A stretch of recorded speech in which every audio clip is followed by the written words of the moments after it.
Mes chers, bienvenue pour ce 15e AFA de l'année 2024, Anacartes, formes et archétypes du 8 avril. 8 avril, c'est cette fameuse nouvelle lune que nous attendons depuis déjà des mois et qui vient vraiment absolument bouleverser notre quotidien, notre hier, augurer notre demain. Donc je vais vous parler des énergies astrologiques pendant quelques minutes.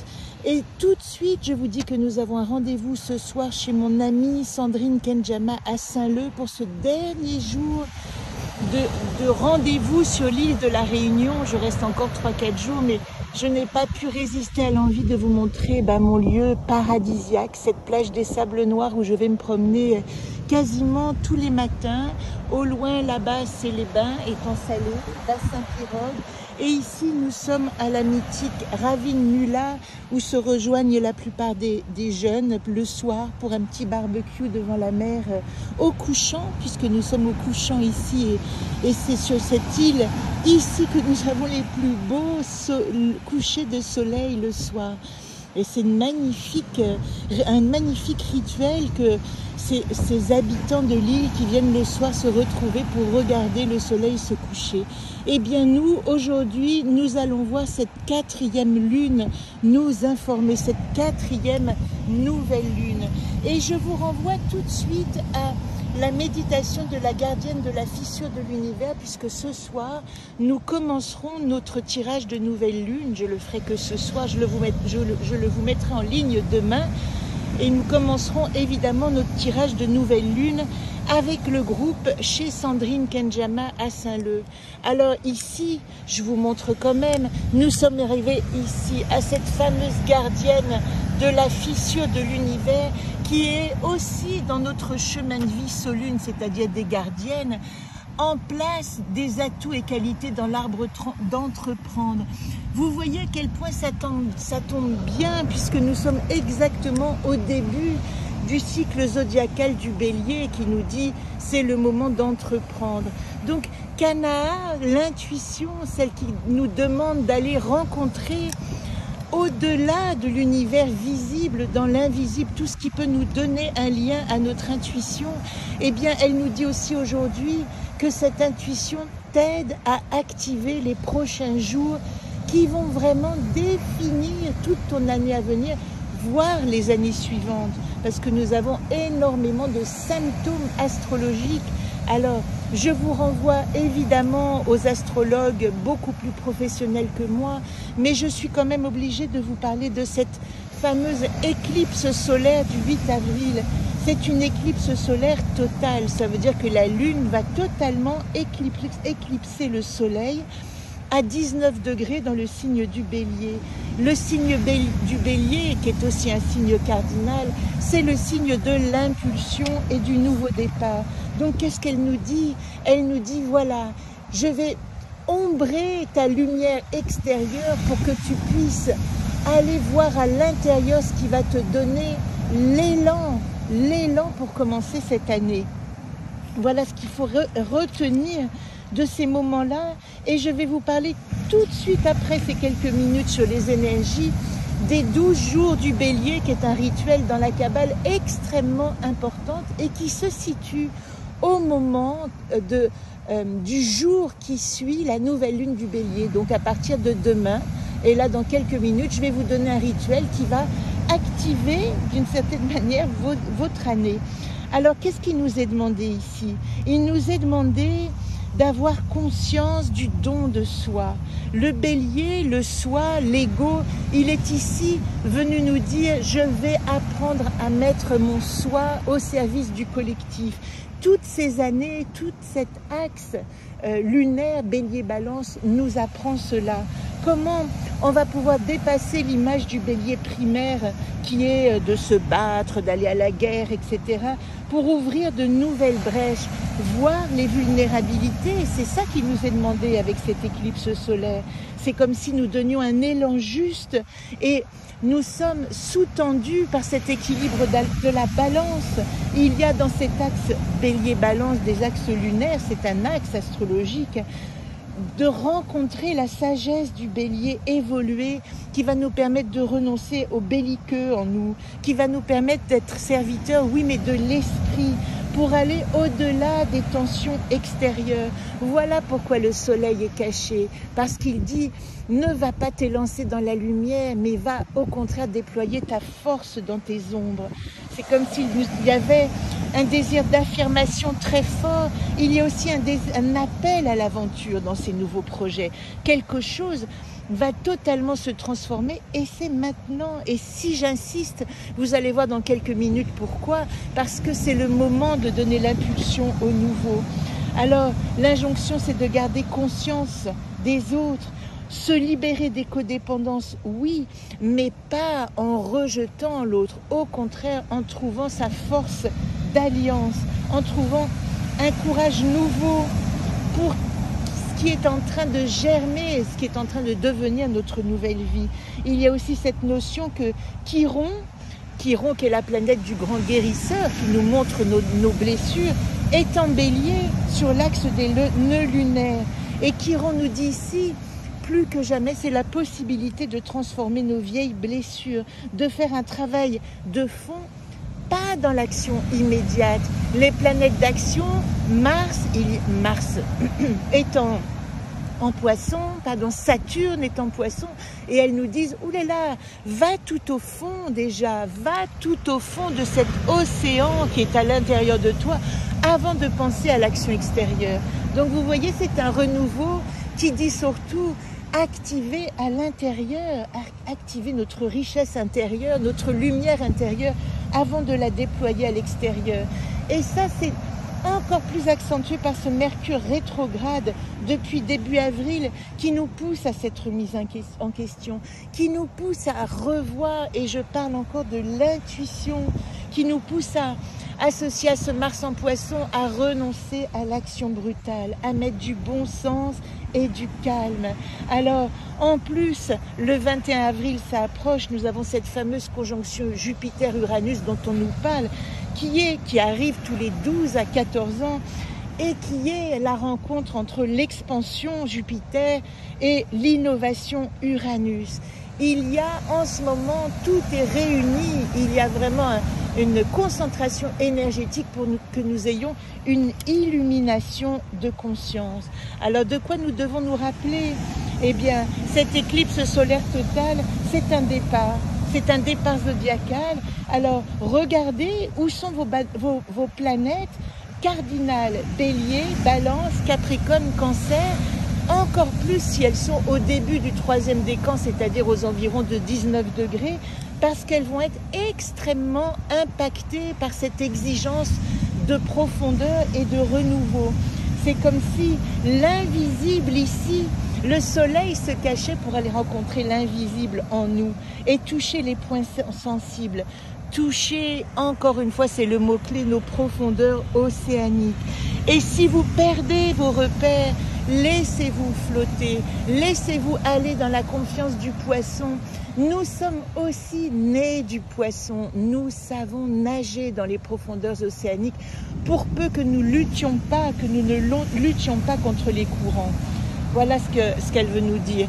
Alors moi, je vous donne rendez-vous évidemment ce soir chez Kenjama pour découvrir le tirage Solune. Ici, nous avons passé la direction de l'Est et de l'illumination et nous nous dirigeons tout doucement vers le Sud, au Sud, le désir de ce que je veux. Et ça commence par Kanaa. Kanaa, cette gardienne qui nous dit, gardienne de la fissure de l'univers, exerce ton intuition pour éclairer tes visions. Le rêve et la méditation sont les outils de la guérisseuse guérie. Ça, c'est moi. Et ce soir, si vous êtes au rendez-vous, je crois qu'il reste encore 1 ou 2 places chez Kenjama, ou si je filme, n'oubliez pas de faire cette méditation de la fissure de l'univers qui va vous déployer totalement cette possibilité de rentrer en relation avec vos mondes invisibles. Parce que le monde, vous savez que la coupe, c'est à la nouvelle lune Kanaa, dans le monde Yodine, Et Yodine, qu'est-ce que c'est d'autre que je me relie à mon monde intérieur pour ancrer ma quête de vision afin qu'elle se déploie à l'extérieur. Mais Yodine nous dit que c'est en exerçant ce voyage dans nos mondes invisibles, en essayant d'être encore plus grand que nous-mêmes, en essayant d'approfondir ce voyage étrangement. Vous voyez, il commence par le troisième œil. Nous allons rentrer à l'intérieur pour aller naviguer dans la totalité de l'expansion de l'univers. Vous voyez à quel point notre monde est intérieur et relié au monde invisible. Et ce que nous allons en rapporter, c'est la possibilité de déployer notre monde intérieur dans le monde visible. Alors là, il y a une petite faute que je vous corrige tout de suite si vous avez l'agenda. Le texte de Kanaa a été inversé avec Yodine. Et Kanaa nous dit « Ils me font signe partout les symboles, gentils compagnons. Traquez vos symboles dans le monde visible et emmenez-les dans le monde invisible. » Je vous rappelle aussi la phrase de la semaine. Écoute les autres pour apprendre du nouveau. Écoutez les autres, écoutez le monde, écoutez les mondes différents pour comprendre à quel point ils viennent vous parler de vous. Ça, c'est très, très important. Alors, il y a une autre chose dont je veux vous parler. C'est très important pour moi, nous y reviendrons. Mais vous voyez, nous sommes arrivés ici au 8 avril, qui est le jour de nouvelle lune. À partir de demain, je vous invite à ce rituel. À partir du premier soir suivant la première nouvelle lune de l'année zodiacale, donc qui commence en bélier, vous êtes invité à exercer votre conscience sur les 12 mois à venir dans la dimension de l'action.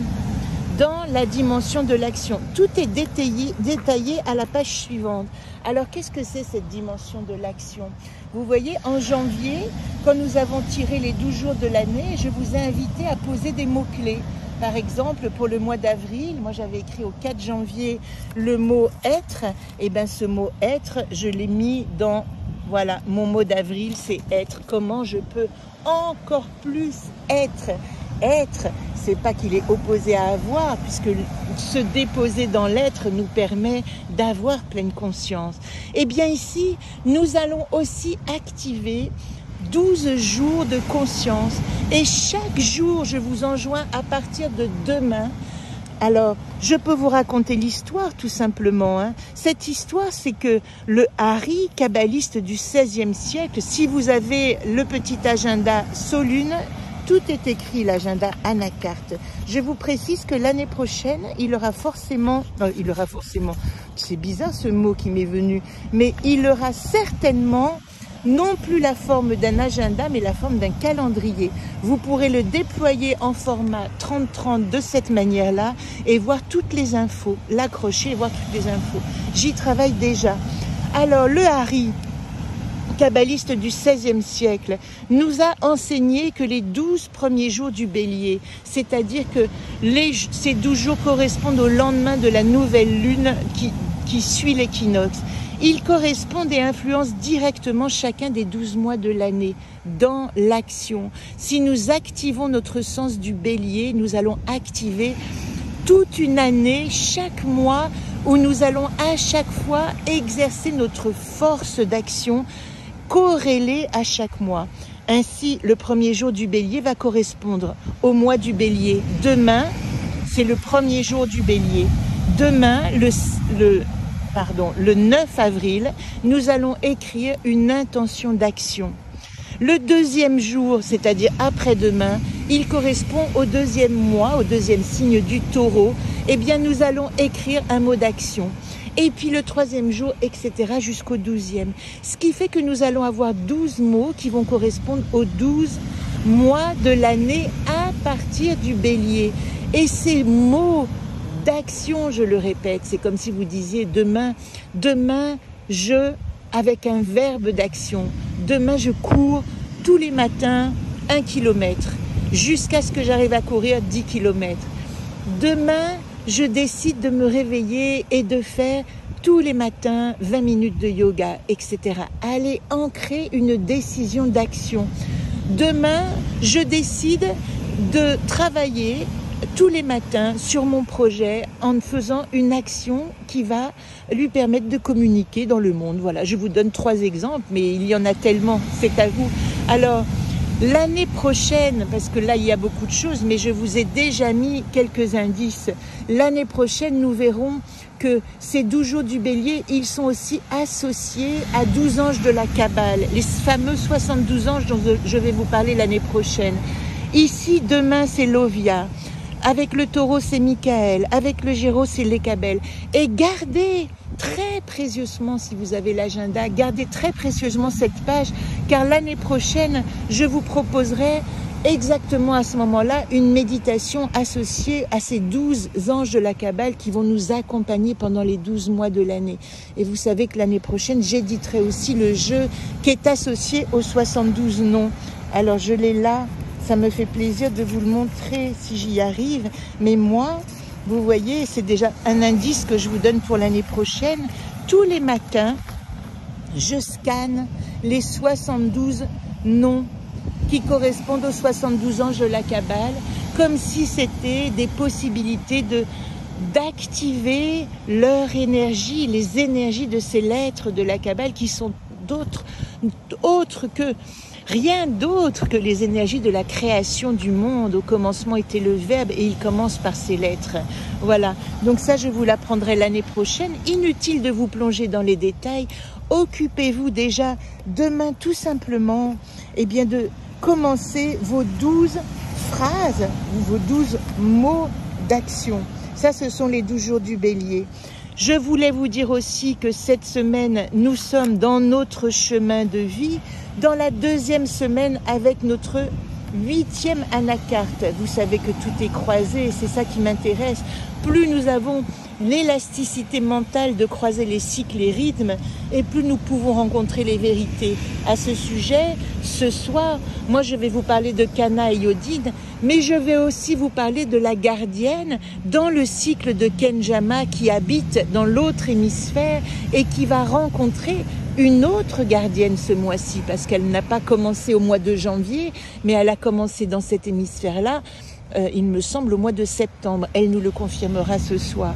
Alors pour revenir au chemin de vie de l'année 2024, si vous faites le vôtre, eh bien vous avez tiré la semaine dernière votre carte d'atout et qualité en l'arbre d'entreprendre. Si vous faites votre propre tirage, ce tirage-là correspond à l'injonction du monde. Si vous vous êtes collé sur notre tirage collectif, comme je le fais, eh bien moi, je travaille encore en atout mon clan, ma tribu.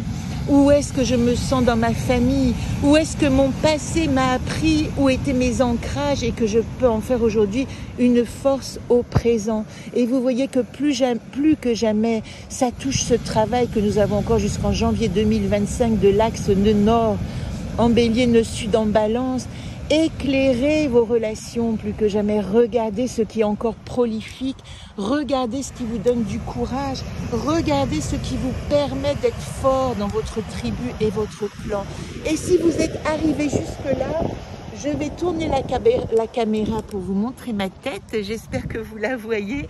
Je ne vous ai pas montré mon visage pendant ces 3 semaines sur l'île de la Réunion, et si je le montre, c'est parce que je veux que mon regard comprennent complètement toute la gratitude que je ressens pour ce que j'ai vécu ici, de temps de résurrection, de temps de renaissance, de temps de retrouver les alliances profondes à l'intérieur de moi et aussi au sein de ma tribu. Et je repars extrêmement nourrie. Et pour celles qui m'écoutent sur l'île de la Réunion, sachez que je reviens très bientôt puisque je vais proposer, il est ici, Ovavang Art avec mon amie, ma sœur de chemin, artiste So, et vous verrez, je vous mettrai un lien sur son travail, et je vais proposer certainement dans son petit lieu Ovavang Art des ateliers où nous nous exercerons à toutes ces fiches modes d'emploi, où nous pourrons chaque semaine, alors je ne sais pas si c'est à l'automne ou si c'est en janvier, je vous le redirai, mais nous pourrons vraiment nous exercer au tirage de ces fiches.